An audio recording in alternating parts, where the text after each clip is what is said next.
Welcome back, I'm Michael, and we're going to be getting right back into some more Reddit stories. If you enjoy the video, make sure to leave a like and subscribe. Now, without further ado, let's begin. This story was created by a user named Some Character. It was posted in the AITAH subreddit and is titled, "Am I the jerk for keeping the promise I made my kids at the expense of my stepdaughter? I, 43F, have 2 children, Sarah, 17F, and Aiden, 15M. 9 years ago, my late husband passed away in a fatal car crash. I was devastated. I was afraid for my kids to grow up without a father, and I was afraid to be alone. Luckily, my family stepped up. My brother-in-law acted as a surrogate father for my kids. My sister and Bill do not have kids of their own, but were happy to help us out. 5 years ago, I met my now husband, 47M, and his daughter Elizabeth, 17F, at a friend's housewarming party. I was hesitant to date again, but I took things slow, making sure he was a good man to be around my kids. I discussed my kids' feelings with them along every important milestone and made sure they were comfortable with my husband and stepdaughter.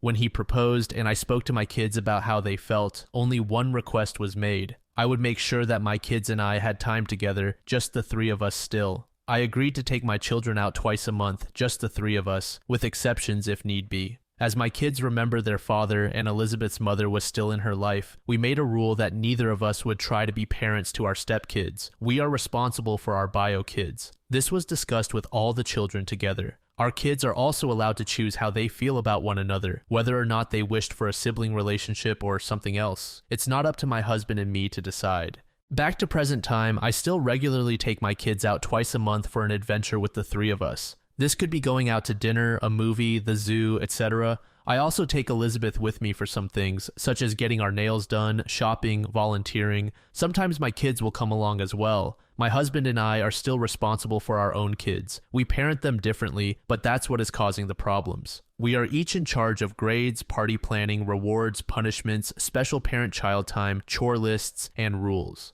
The issue is, I am far more active in my kids' lives than my husband is. I regularly celebrate my children, go to all their events, and keep on top of their grades. I know where my kids are, I listen to their concerns, and speak about their lives. My husband doesn't do those things for my stepdaughter. I think I underestimated how much this is creating tension between our kids. Elizabeth and Aiden don't interact with one another. Elizabeth and Sarah absolutely despise one another. Sarah and Aiden are best friends. My husband came to me yesterday and said we needed to talk about how Sarah and Aiden treat Elizabeth, but mainly Sarah. He pointed out several instances of exclusionary behavior, such as Sarah driving Aiden around but not Elizabeth, Sarah and Aiden deciding to have the 2 bedrooms across the house from Elizabeth, Sarah not inviting Elizabeth on her birthday trip to Cedar Point despite them having the same friend group, Sarah spending money buying Aiden gifts but not Elizabeth, Aiden refusing to allow Elizabeth to use his technology, Sarah and Aiden only doing things Elizabeth doesn't enjoy while at home or stopping when Elizabeth wants to join, Aiden refusing to cook for Elizabeth, Sarah buying all 3 of them locks for their bedroom doors, which my husband claims was only to make it look like Sarah did something nice for Elizabeth. My husband claimed that I was the cause of this problem by setting the example of excluding Elizabeth with the promise I made to my kids. He demands that I stop the practice and start to treat Elizabeth like my own kid. I said no, as that is not part of our agreement. Elizabeth isn't the one asking me. He isn't willing to step up and act as a father to my kids, and my children come first. I will always make them feel valued. I'm the only one who ever plans anything for the kids. Since we've bought a house together, he has only planned birthday parties for Elizabeth. Nothing else. He doesn't plan family trips, dinners, celebratory events, none of that. I know he won't put in any effort for my kids as he barely does for his own. When I've brought this up to him in the past, he said it's not my problem and reminds me of our agreement. Oh, and since I didn't add it in, I'm going to speak to both of my kids separately and then together to get to the bottom of their behavior. The very next day, OP gave us an update. I did not expect this to blow up, nor did I expect to be posting again after only 24 hours. A lot has happened in that time. First, I want to address some information that was previously left out in my original post. It seems I am not a very good writer. I also apologize in advance for using a lot of lists in this post. It helps me think to have things written out. 1. Aiden is a boy. I accidentally wrote 15F, but I fixed that. My mistake. 2. Both my husband and I were unaware of the dynamic in our household. We both work long hours during the week and don't spend much time together at home. For context, my work schedule is 8 to 6 Monday to Thursday. I have Fridays and Sundays off, and the option to come in on Saturdays when I wish to. My kids and I go to sleep around 8. Elizabeth stays up a little later, and my husband goes to sleep around 7. He works 12-hour shifts from 6 to 6 every day and wakes up for work around 5. He also has Fridays and Sundays off. I usually plan for the weekends on Monday, which we typically are out of the house for. We, as in me, my kids, stepdaughter, and hubby. 3. I do spend time with my stepdaughter, as stated in the previous post. 4. My husband and Elizabeth have different ideas of spending time together. For me and my kids, it's getting out of the house. For those two, it's staying home, playing board games, or watching a movie. This activity started because my husband wasn't in a good financial situation post-divorce and he couldn't afford to take her out often, so they did spend a lot of time together. 5. Elizabeth's mother, Bailey, is in jail and has been for 5 months. She committed a small crime and was sentenced to a year. She keeps in contact with Elizabeth via phone calls, letters, and visitation. Saturdays are usually spent now with me and Elizabeth going to visit Bailey, unless I need to work. Her father doesn't bring her. 6. My kids and Elizabeth did get along. The exclusion doesn't happen during family trips or when I'm around. 7. Sarah has a car, but Elizabeth doesn't, though she has a license. Sarah has been working since she was 15, and I agreed that I would pay half in insurance, while Sarah pays the other half in gas. 8. Aiden was also not on the Cedar Point trip. I paid for most of the cost, but Sarah helped, and a lot of the other girls' parents and kids chipped in as well. 9. I am more strict with my kids than my husband is with Elizabeth. They have a curfew, grade expectations, safety regulations, etc. I think that's it, but I might add some if I think of anything else. I am also going to address the previous points. These are not justifications, just how I see them along with more clarification. Sarah driving Aiden around but not Elizabeth. Aiden does not have a license and has multiple outside activities. Elizabeth drives either mine or my husband's car. Sarah and Aiden deciding to have the 2 bedrooms across the house from Elizabeth. Originally, Aiden and Elizabeth would have had them. Our house has 2 master bedrooms and 2 regular bedrooms. Sarah was going to have one of the masters, but she insisted Elizabeth take it. Her reasoning being she won't have to share a bathroom with her stepbrother. The 2 masters are on the main floor. The regular rooms are on the second floor. Literally just a hallway with bedrooms and a bathroom. Sarah not inviting Elizabeth on her birthday trip to Cedar Point despite them having the same friend group. Sarah spending money buying Aiden gifts but not Elizabeth. I don't see a problem with this. Sarah earns her own money. She can spend it as she pleases. Aiden refusing to allow Elizabeth to use his technology. He and Sarah are both gamers, but Aiden is 10 times more invested in it than Sarah. Sarah and Aiden only doing things Elizabeth doesn't enjoy while at home or stopping when Elizabeth wants to join, not sure, but definitely not okay. Aiden refusing to cook for Elizabeth. Aiden cooked a lot as a kid and developed a passion for it. He cooks dinner for the entire family, including Elizabeth, and will cook separate things at Sarah's request, like lunch or breakfast, and she will also buy him ingredients for new recipes either of them wishes to try. Sarah buying all 3 of them locks for their bedroom doors, which my husband claims was only to make it look like Sarah did something nice for Elizabeth. This one I also see no issue with. Privacy is important, and all 3 have installed their locks. Update. I spoke with all 3 kids last night separately and told them all to write a list of things they want to address in today's family meeting. I found out a lot that absolutely shocked me when I spoke privately. For the family meeting, we all sat down in the living room. I asked Elizabeth to speak first, since she is the one who is upset and without explanation for her behavior.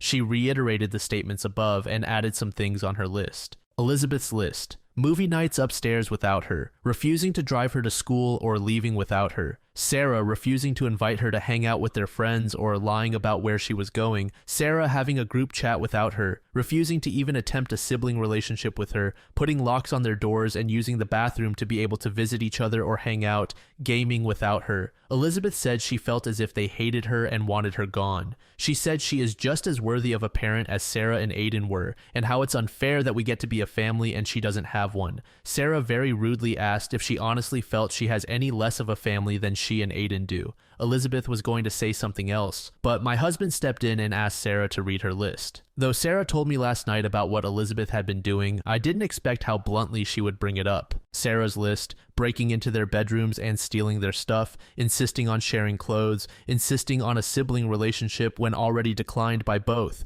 following her around school and forcing herself into Sarah's friend group despite being told multiple times to leave them alone, threatening to go to teachers or me and hubby if they didn't, stealing and then ruining Sarah's makeup, telling my kids they should be happy their father died because now they have her dad and a sister, making inappropriate comments towards anime characters out loud while watching together, insisting Aiden has a crush on her, getting handsy with Aiden and then getting defensive when Sarah intervenes or calls her out for doing so.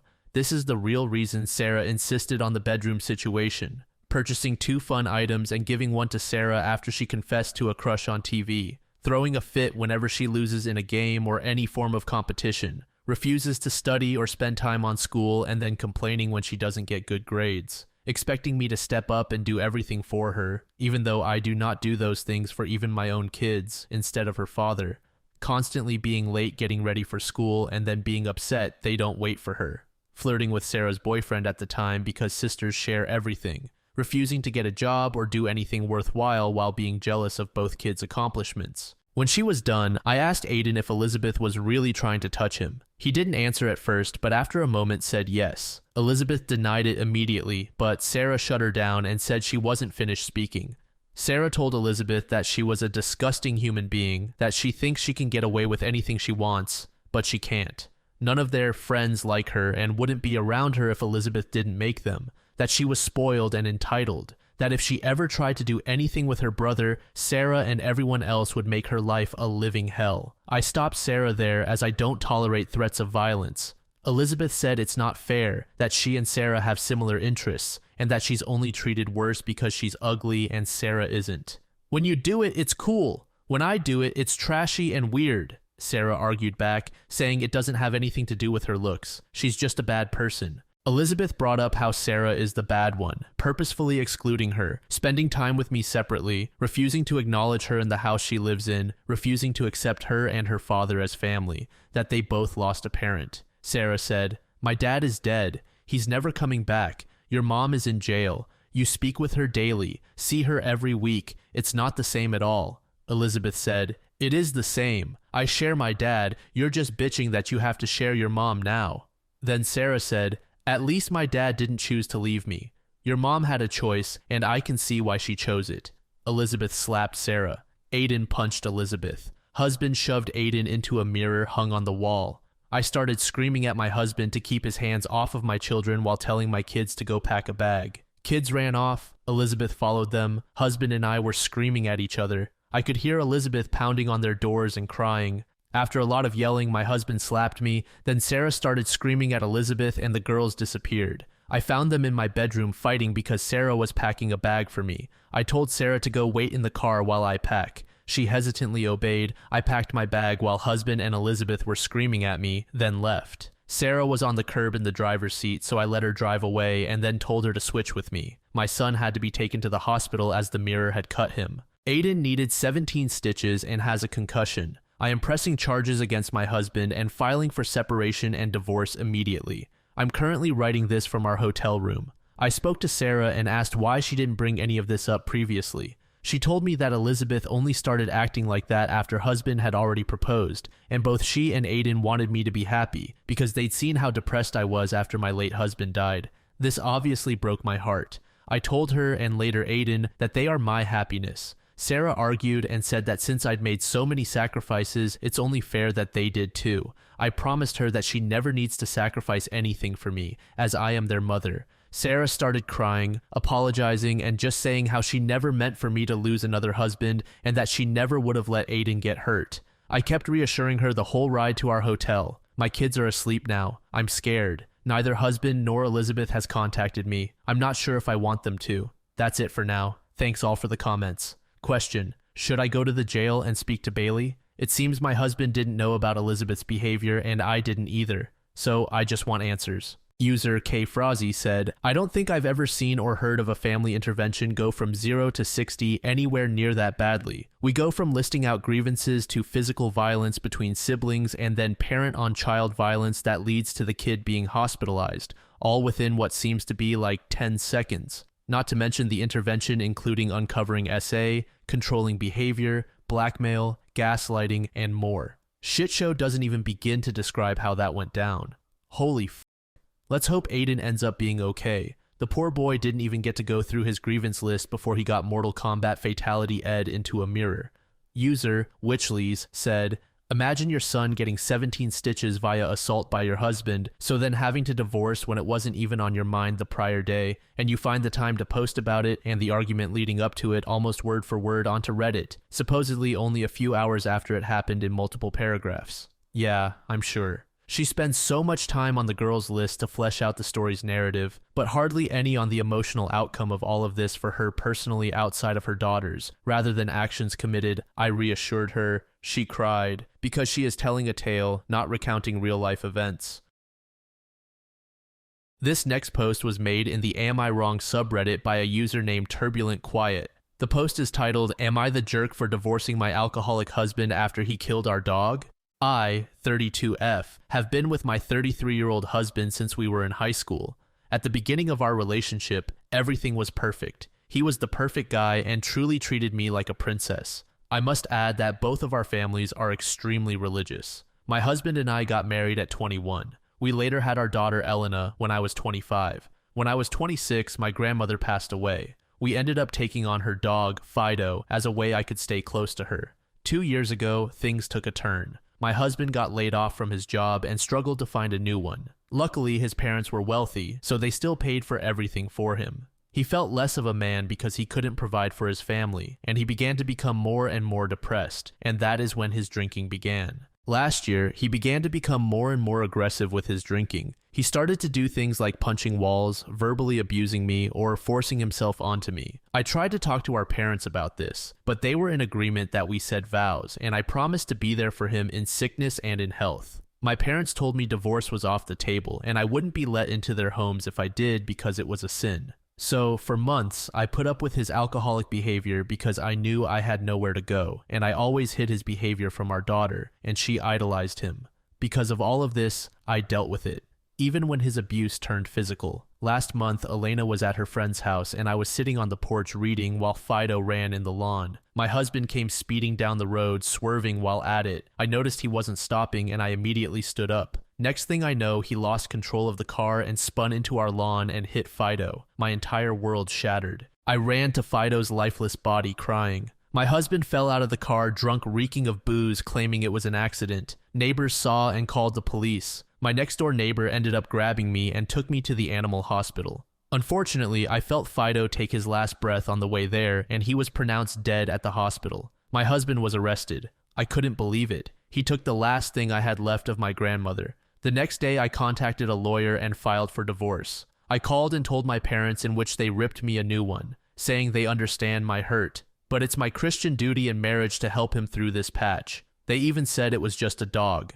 That was enough for me, and I hung up on them and blocked their number. I grabbed my daughter and all of my essentials, and we've been staying at a hotel. My husband was bailed out by his parents a few days later and has been blowing me up since he saw the divorce papers on the table. Family and church members have been blowing up my phone, urging me to not let the devil consume my heart. No matter how much I explain to others how I've tried to get him into rehab or help him, they don't listen. The church community can be very toxic. Update. First, let me say wow. I truly did not expect my post to gain as much traction as it did. I've read so many comments and my heart is so full. I know it's only been a day since my main story, but a lot of people wanted more context, and I realized my first post was really rushed, so here it goes. Here's the history behind Fido. My grandparents went on their first date to the Lincoln Memorial. My grandmother always loved historical landmarks and statues. Many years later on their anniversary, my grandpa got her a puppy. He named him Fido in reference to him. For those who don't know, Fido was the name of Abraham Lincoln's dog, so yeah, kind of romantic. He later passed away a few years later, but Fido became her rock and comfort. To give more context to my family, I grew up in a hypocritical, strict religious household. My father was abusive to my mother. He'd hit her, verbally abuse her, and disrespect her all of the time.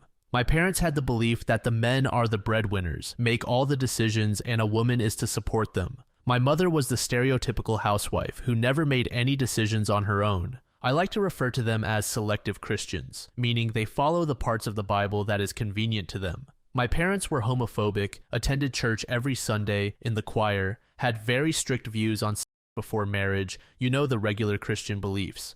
But yet, my father cheated on my mother twice. Each time my mother took him back. She said it is because we have to forgive if we want to go to heaven. I have an older sister named Abby. When Abby was 17 and I was 15, she got pregnant. My parents disowned her for having sex before marriage and ended up kicking her out of the house. My sister wanted an abortion, but my parents forbade it. My grandmother took her in. She ended up suffering a miscarriage from stress. My grandma was the only sense of reasoning in my family. She always tried to talk my mother into leaving my father, stating the Lord wouldn't want anyone to endure that, but she didn't listen. She shamed my mother for putting her own daughter out and took her in. My sister ended up moving out of state for college and she never turned back. She only spoke to me, and my grandmother and my parents stopped referring to her as their kid. They called her a sinner and that they're ashamed to be her parents. Honestly, this was more my father speaking, but my mother always backed him up regardless of if she fully agreed. I met my husband in high school. He was the sweetest human you'd ever meet. From his volunteer work, his contributions to the church, to his charm, he was an angel. He always promised me to be different from my father.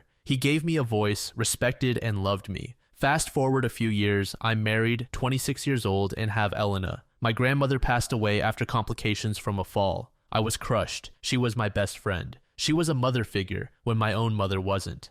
I luckily convinced my mom to let me take Fido. Having Fido felt like I had both of my grandparents with me in a sense. Fido was my grandmother's pride and joy, and he quickly became ours too. My husband loved Fido. They were the best of friends. He took Fido everywhere he went. We referred to him as our second child. When the drinking started, it was hard. I tried for months to talk to him. I begged him to seek alternatives. I even tried to get him to work for his dad, but he declined. He felt like he was failing as a husband because he couldn't provide. All of his siblings and peers had well-paying jobs and lived more extravagant lifestyles, but we couldn't. I tried to tell him I didn't care about that, but he didn't listen. I own my own photography business. I offered to have it be a joint business venture, but he declined. Months and months went on and the aggressiveness started. When he was drinking, anything I did annoyed him. If I cooked the wrong meal, did something too loudly, or even existed, it annoyed him. He'd go into a rage. He'd punch walls, throw things, hit me, or verbally abuse me. I always knew the signs for when he was about to start. I always made sure that Elena was secluded from it. I'd play her TV loudly, give her headphones, or send her to the neighbors to play with their daughter. She idolized her father, and I never wanted her to experience what I experienced growing up. But after reading some of your comments, you guys made me realize she might have noticed more than I thought. He'd always apologize when he sobered up, stating he was stressed and he'll change. I was weak. I still am. I was raised to not have a voice, and honestly, I was depending on him. He might not have worked, but his parents paid for our house and bills. But those quickly only became words. I had to start to wear long sleeves and makeup to hide my bruises. I first confided in my mother about this. She told me that our duty as wives is to be there for our husbands in their dark times. We took an oath in our vows, and we must stay true to it. I talked to his parents, and they said that I need to pray and let God heal his heart and wounds. They did try to talk to him, but he'd always get angry at them, and they backed off. I went from family member to church members wanting help. No one would listen. Like seriously, everyone treated this like it was normal. Few did speak out, but it never went far. When my sister found out, she was furious. She urged me to move with her and start over, escape from my husband and the toxicity of the church and parents. I wanted to, but I was scared. I mean, Elena still loves her father, and he never showed her any aggression. And she loves her grandparents. They're better grandparents than they are parents. She tried for months, even confronting my husband, but I wouldn't listen. My husband made me block her, stating because she's an atheist, she's the devil trying to divide us. I begged him for months to go to rehab. I offered to go together. I begged and begged, but he insisted he didn't need it and he'd stop. I just continued to endure more and more. I knew I was near my end when he started coming home drunk and forcing intimacy on me. I was so numb to the abuse that I just let it happen. That's all I will say regarding this, as it's still so hard to speak on that. I started saving my photography money slowly. I wanted to have enough for if I decided I wanted to turn my back on everything, I could. I got the divorce papers drafted a few weeks before Fido's death. All I wanted was full custody. He could have everything else. The house, the cars, joint bank accounts, all of it. They were all his anyway. I hid the papers in my nightstand for when I felt like I finally had the courage to hand them to him, but I now regret this decision. This last month or so was a roller coaster. I thought we had a come to Jesus moment when he missed Elena's first cheerleading game. He was too drunk to even walk to come. He saw the disappointment in her face and said he had to get better for her.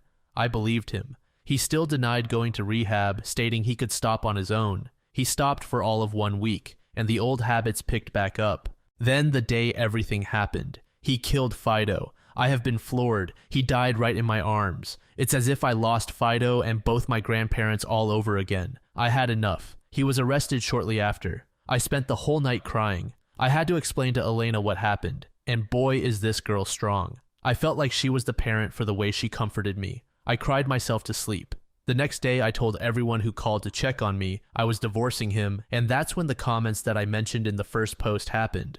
I called my sister, who was the only person to comfort me. I didn't have any friends. I was always socially awkward. She's all I have outside of my daughter. When my parents yelled at me, the comment of Fido being just a dog was enough. That's when I called my lawyer and told him I was going through with the divorce. I blocked my parents and his family. I left the papers, grabbed the essentials, and left for the hotel. His parents bailed him out and he went home and saw the papers. That is when the texting and calls began. I finally picked up that night after I got Elena to bed and answered to him sobbing. He apologized over and over about Fido, saying it was an accident and he'd never do that on purpose. He said for real this time he's done and he'll go to rehab. He promised therapy and to never do anything to hurt me again. Now I know what you all are thinking. It's BS. But I know this man. I know when he's telling the truth, and he is. I feel like he finally had his come to Jesus moment. But is it bad that I feel it's too late? I told him I needed time and hung up. It's been non-stop texts and calls. That's why I came to Reddit. It was more me needing a vent more than anything. And boy, did you all make me feel supported. First comment I saw was, "That could have been your daughter he hit while she played in the yard."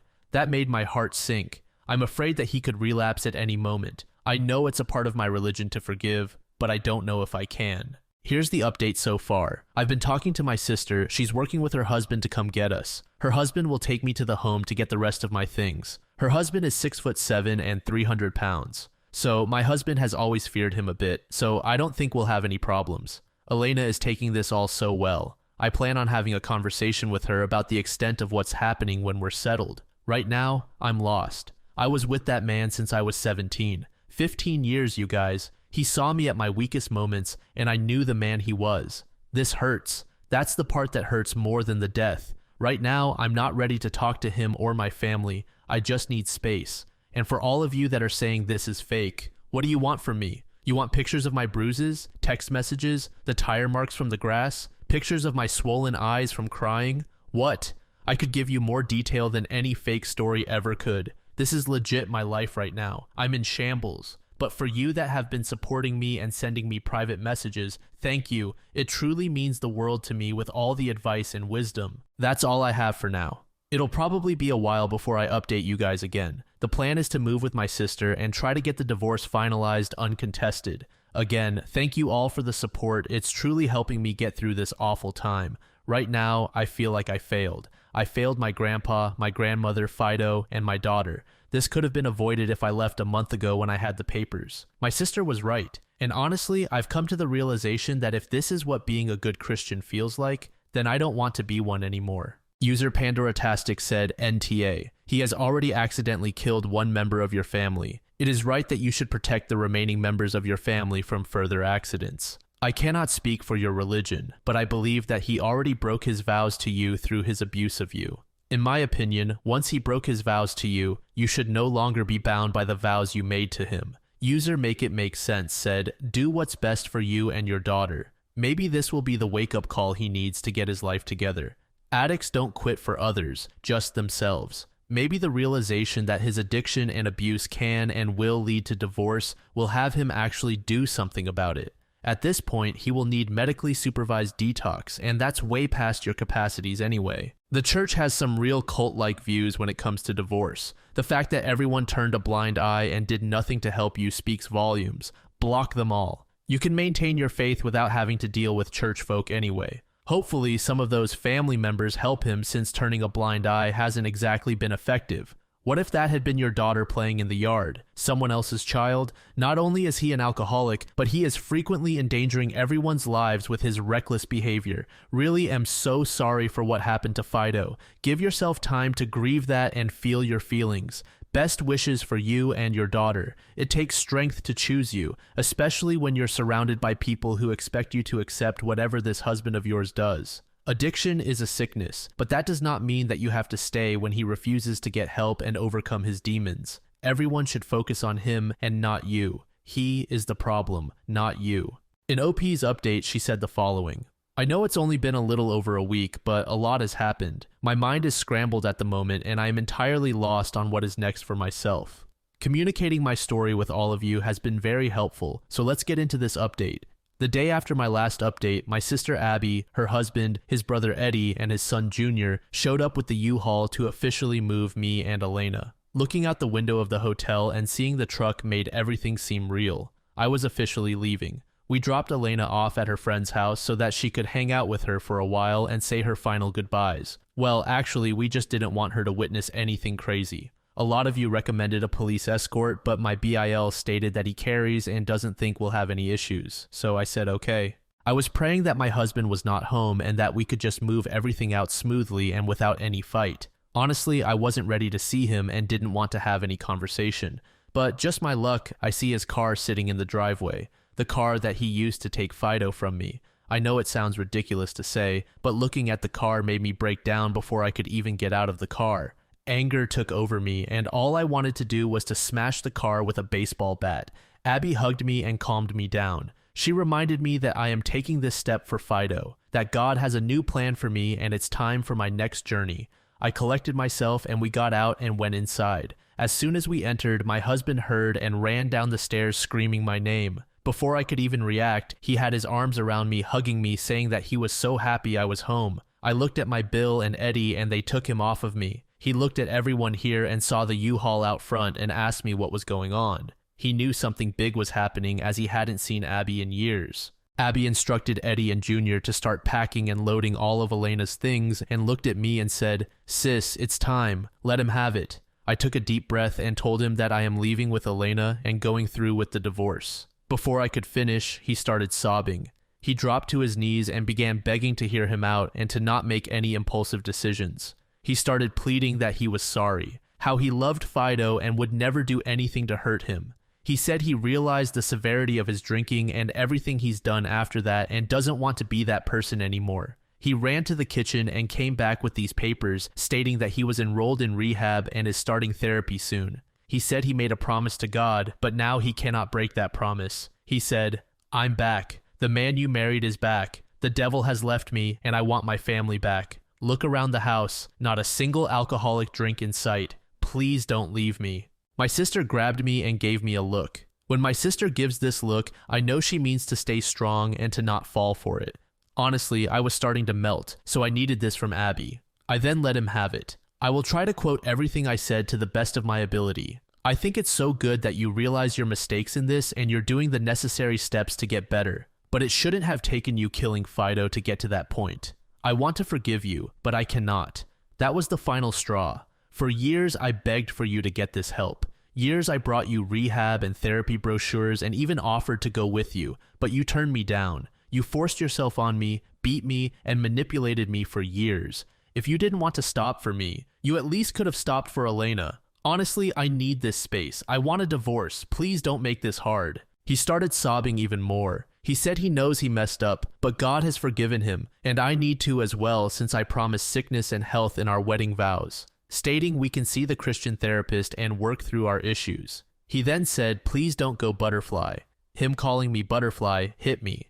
The reason he did is because during one of our first dates, we had a picnic. A butterfly ended up landing right on my hand and let me pet it. He told me that butterflies can detect a kind soul, and since then, he called me his butterfly. He hadn't called me that in years, so it hit me. I started to feel like I was making a mistake. I started to cry and walked upstairs to help the boys pack Elena's room. He tried to follow me, but Abby stopped him and began to scream at him. She said, "Enough is enough. Once again, you're using your narcissistic manipulative behavior to get your way with her. Do you even hear yourself? It's her Christian duty to get away from you. You're pathetic. You raped her, beat her, and tore her down every chance you get, and you want to say she said vows. You made vows too, but did you follow yours? No, you didn't. God gave you and her both a wake-up call at the same time, and hers was to leave your ass."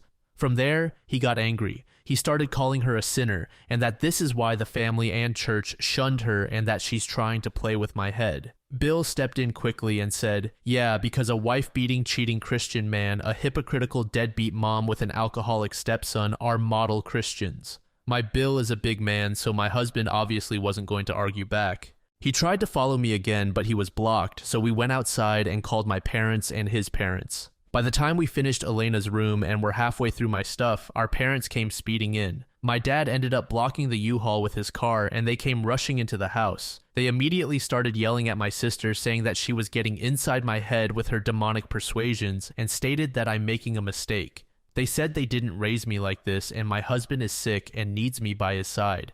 This made me cry even more. My sister is so much stronger than me. Even 4-on-1, she held her own. She screamed at them that they're all pieces of shit and have no idea what it means to be a good person. She stated that they love to say how someone is going to hell, but don't realize that hell is being around them. Junior ended up calling the police as the screaming got louder and everyone was in each other's faces. All I could do was sit in the corner and cry. I admit I'm weak. My husband tried to come comfort me, but I pushed him off. The police ended up arriving and they separated everyone. My mom tried to tell the police that Abby and her husband are trying to kidnap Elena and me and that they're going to traffic me. I quickly told the police that this was not true and that I was trying to get away from them. I explained to the officers the situation and that I am trying to leave. They identified everyone and instructed everyone to move out of the way and to let us move the rest of our stuff. My husband told the police that this is his house and he can have his guests where he wants. He got in the officer's face and stated that I am not leaving. The officer told my husband that he ran his name from his ID and he is already out on bond, and if he doesn't want to go back to jail, then he needs to get out of their face. His dad had to grab him to move out of the way. At this point, I didn't even care about everything else. We only had about half of my things, but I just wanted to go. I grabbed the rest of my important things, my grandparents' chest, and all of Fido's things, and I instructed my sister that I wanted to leave. She told me that I have the right to all of the things that I owned. I told her I didn't care and wanted to leave. We closed the U-Haul, and as we were trying to leave, my husband kept pleading with me to stay. He begged me not to take his daughter from him. Our parents also begged the same. They said I am robbing her of having a relationship with them. I remembered what all of you said, that I need to get her as far away as possible. I quickly got in the truck and we started to leave. As we left, my sister flipped them the bird and we took off. We picked up Elena and we hit the road. We didn't make any stops outside of food and gas. I am now living with my sister, enrolled Elena into a new school, and I am still struggling. I've been getting blown up in messages from everyone trying to get me to come back home. I haven't been able to eat, sleep, or do anything productive. I am so grateful for my sister and BIL. They've been so supportive and have taken great care of me and Elena. They told me to not worry about working at all until I am ready and focus on getting better. I've enrolled in therapy, and one of the commenting Redditors from my last post connected me with a group in my area for women who suffered from abuse. These meetings start next week, so I am nervous to face all of this. I received emergency custody of Elena due to her father's recent charges. Elena, on the other hand, has been surprisingly well. Yesterday, my sister and I sat down with Elena to explain everything. Let's just say all of you were right. Elena told us that she was aware of her dad's drinking and what he used to do to me. She stated that she'd pretend to be asleep when he was on his rants and often saw me crying. It broke my heart when she told me she saw me put makeup over my bruises several times before. What broke my heart the most was when she told me that she talked to my mother about it. My mom told her that men are providers and it is our duty to support them, regardless of their behavior. She told her to just ignore it and respect her father. The last thing I want is for my daughter to think this is okay. My sister gave her a long speech about loving herself and how her father's behavior was not okay. Elena expressed her sadness about Fido, and I believe with everything I will be enrolling her in therapy too. The thing that she said to Elena that stood out to me was, "Your mom kept lighting herself on fire to keep your dad warm and not valuing the fact that she's getting burnt."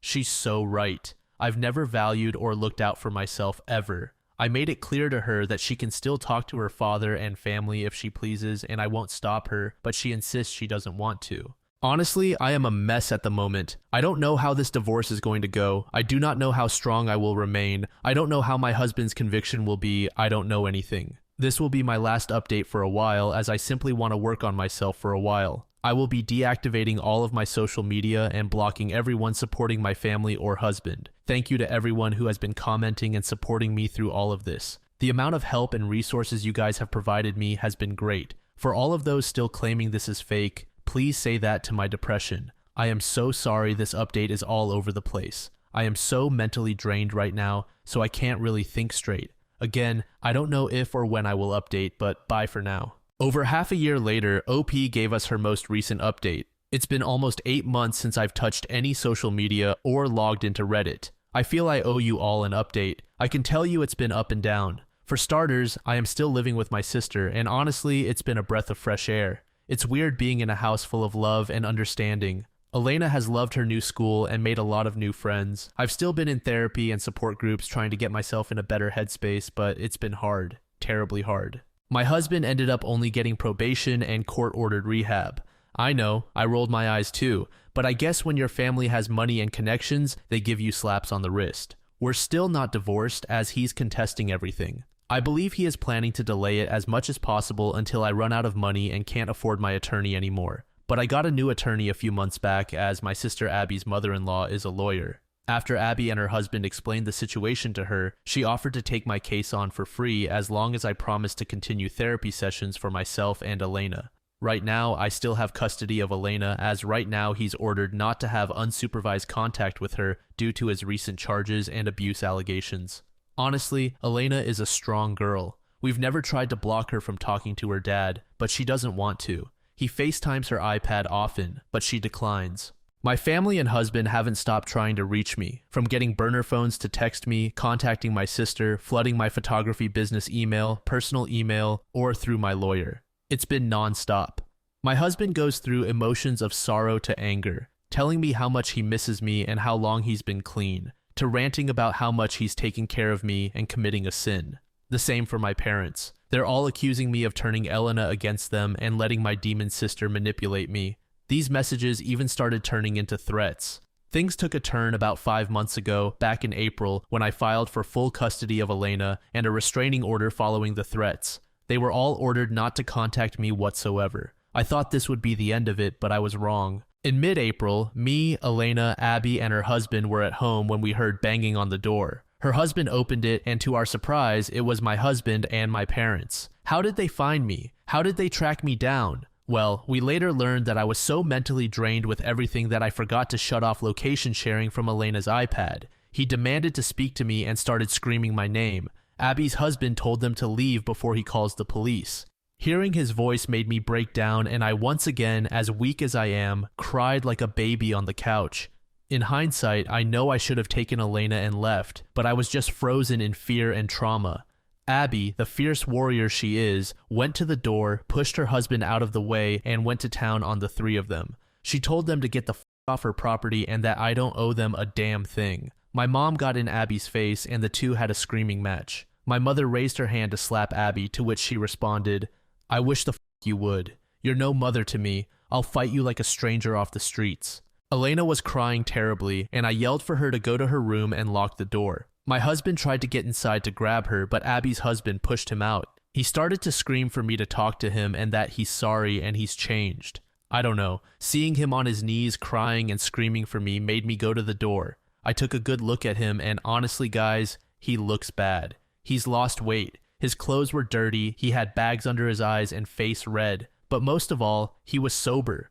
I'm staring in his eyes, and I can legit see the sorrow and remorse. I know he loves me, and for a second I was ready to hug and forgive him. But then I just think of Fido and hear Elena crying at the top of the stairs, and for the first time in almost a year, I realized I didn't love him anymore. I told him I wanted him to leave and to please just allow the divorce. My parents turned their anger towards me and started yelling at me about forgiving him. Abby stepped in immediately and put their focus back on her. I told him I was done, and I gave him so many chances to turn around, but he didn't. His sadness then turned to anger, and he got up and started screaming at me to get my ass outside now so that they could leave. He really hasn't changed. This just sent me into a full breakdown. By this time, I guess the neighbors must have called the police because they came speeding down the road 4 cars deep.